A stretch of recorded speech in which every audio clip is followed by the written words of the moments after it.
అందరికీ నమస్కారం. ఈ వీడియోలో కాకన్మత్ దేవాలయాన్ని దర్శించడానికి వెళ్తున్నాం. ఈ ఆలయం మధ్యప్రదేశ్ రాష్ట్రంలోని గ్వాలియర్కి అతి సమీపంలో ఉంటుంది. ఈ ఆలయం గ్వాలియర్ పట్టణం నుంచి 60 కిలోమీటర్ల దూరంలో, మొరైనా నుండి 34 కిలోమీటర్ల దూరంలో, అలాగే సమీప పట్టణమైనటువంటి సిహోనియా నుండి 4 కిలోమీటర్ల దూరంలో ఉంటుంది. ఈ ఆలయం సిహోనియా పక్కనే ఉన్నటువంటి బవాడీపుర అనే గ్రామంలో ఉంది. కాకన్మత్ అనేది భారతదేశంలో మధ్యప్రదేశ్లోని సిహోనియా వద్ద ఉన్న 11వ శతాబ్దపు శిథిలమైనటువంటి ఒక దేవాలయం. ఈ దేవాలయాన్ని కచ్చపగడ్డ పాలకుడు కీర్తిరాజు నిర్మించాడు. ఈ ఆలయం యొక్క చాలా భాగం శిథిలమైపోయింది. ఇప్పుడు కొంత భాగం మాత్రమే మిగిలి ఉంది. ఈ ప్రదేశం నుండి కొన్ని శిల్పాలు ఇప్పుడు గ్వాలియర్లో ఉన్నాయి. కాకన్మత్ ఆలయాన్ని కచ్చపగడ్డ పాలకుడు కీర్తిరాజ 1015 నుంచి 1035 మధ్య కాలంలో నిర్మించాడు. గ్వాలియర్లోని సాస్బాహు దేవాలయం వద్ద లభించిన కచ్చపగడ్డ శాసనం నుండి దీన్ని మనం తెలుసుకోవచ్చు. కీర్తిరాజు సింహపానీయ అంటే పూర్వం సిహోనియాని సింహపానీయ అని పిలిచేవారు. ఈ సిహోనియాలో శివుడికి అంకితం చేయబడిన ఒక అసాధారణ ఆలయాన్ని నిర్మించినట్లుగా శాసనం పేర్కొంది. ఒక జానపద పురాణం ప్రకారం ఈ ఆలయానికి సూరజ్ పోలుడి రాణి అయిన కాకన్వతి లేదా కాకనాడే పేరు మీద కాకన్మత్ అనే పేరు పెట్టారు. ఇక్కడ కాకన్వతి అనగా కచ్చపగడ్డ రాజ్యపాలకుడైనటువంటి కీర్తిరాజు యొక్క రాణి. ఈమె ఆజ్ఞానుసారం ఈ ఆలయం నిర్మించబడింది. మొదట్లో ఈ ఆలయం చుట్టూతా అనుబంధ మందిరాలు కూడా ఉండేవి. ఇప్పుడు కేంద్ర ఆలయ శిథిలాలు మాత్రమే మిగిలి ఉన్నాయి. దాని బయట గోడలు, బాల్కనీలు మరియు దాని శిఖరంలో ఉన్నటువంటి ఒక భాగం పడిపోయాయి. ఇప్పుడు ఈ ఆలయాన్ని భారత పురావస్తు సర్వే జాతీయ ప్రాముఖ్యత కలిగిన స్మారక చిహ్నంగా వర్గీకరించింది. ఈ ఆలయం అలంకరించబడిన పునాదిపై ఉంది. ఈ భవనంలో ఒక గర్భగుడి, ఒక వసారా మరియు 2 హాళ్లు అంటే మండపాలు కూడా ఉన్నాయి. గర్భగుడిలో 3 ట్రాన్సెప్ట్లతో కూడినటువంటి ఒక ప్రదక్షిణ మార్గం కూడా ఉంది. ఈ మండపాలలో 4 స్తంభాల సమూహాలు ఉన్నాయి. ప్రతి సమూహంలో 4 స్తంభాలు ఉంటాయి. వసారా వరుసగా 4 స్తంభాలను కలిగి ఉంటుంది. ఇవి 4 సమూహాలతో సమలేఖనం చేయబడ్డాయి. మందిరం యొక్క శిఖరం దాదాపుగా 30 మీటర్ల ఎత్తులో ఉంటుంది. కాకన్మత్ ఆలయం దాదాపుగా 13వ శతాబ్దంలో శిథిలమైపోయినట్లుగా తెలుస్తోంది. మండపం యొక్క శిఖరం మరియు పైకప్పుపై బాహ్యముఖ రాళ్లను కోల్పోయింది. స్తంభాలలో ఒకదానిపై దుర్గాప్రసాద్ అనే వ్యక్తి మహాదేవాలయాన్ని పునరుద్ధరించినట్లుగా నమోదు చేసి ఒక శాసనం కూడా ఉంది. ఒకప్పుడు తూర్పు ద్వారం వద్ద 2 భారీ రాతి సింహాలు ఉండేవి. ఇవి ఇప్పుడున్నటువంటి గ్వాలియర్ పురావస్తు మ్యూజియంలో ద్వారం పక్కనే ఉన్నాయి. కాకన్మత్ నుండి వచ్చిన అనేక హిందూ దేవతల శిల్పాలు కూడా ఈ మ్యూజియంలో భద్రపరచబడ్డాయి.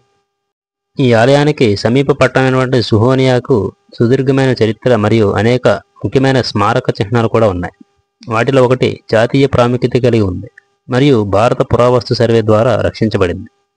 గుర్జారా ప్రతిహార రాజవంశం కాలనాటి ఆలయ శిథిలాలు మరియు శకలాల అవశేషాల ద్వారా సిహోనియా చరిత్ర కనీసం 9వ శతాబ్దం నాటిదని తెలుస్తోంది.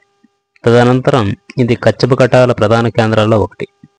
కచ్చపగట పాలకుల ఉనికికి సంబంధించిన శిలాశాసన సాక్ష్యం జైన ప్రతిమ ఆధారంగా ఉన్న రికార్డు నుండి వచ్చింది.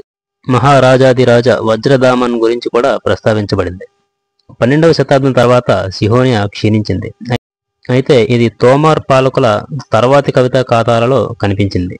ఇక ఈ ఆలయాన్ని నిర్మించినటువంటి కీర్తిరాజ వంశానికి సంబంధించి అంటే కచ్చపగట రాజ్యవంశం గురించి తెలుసుకున్నట్లయితే కచ్చపగటాలు 10వ మరియు 12వ శతాబ్దాల మధ్య పాలించినటువంటి రాజపుత్ర రాజవంశం. వారి భూభాగంలో మధ్య భారతదేశంలోని వాయువ్య ప్రాంతాలు అంటే ప్రస్తుతం మధ్యప్రదేశ్ ఉన్నాయి.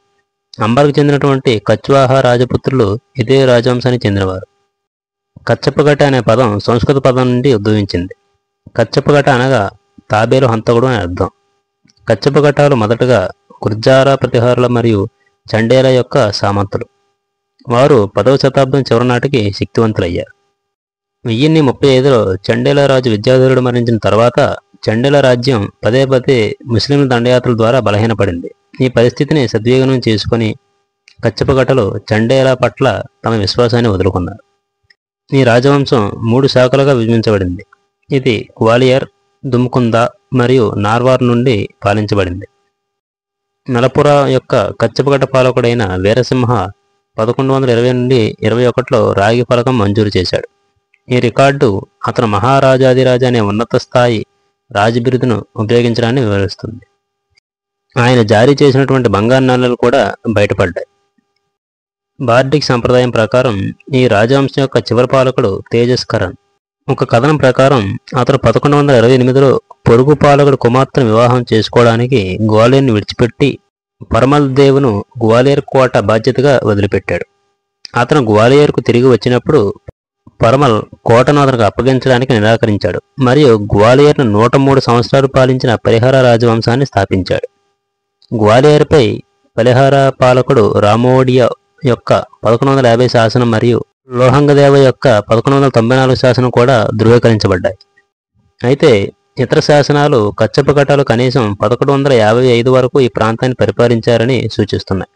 అదనంగా గ్వాలియర్లో లభించిన 1192 మరియు 1194 శాసనాలు కచ్చపగట పాలకుడైన అజయ్యపాల తరువాతి సంవత్సరాల్లో కూడా గ్వాలియర్ని నియంత్రించాడని చూపిస్తున్నాయి.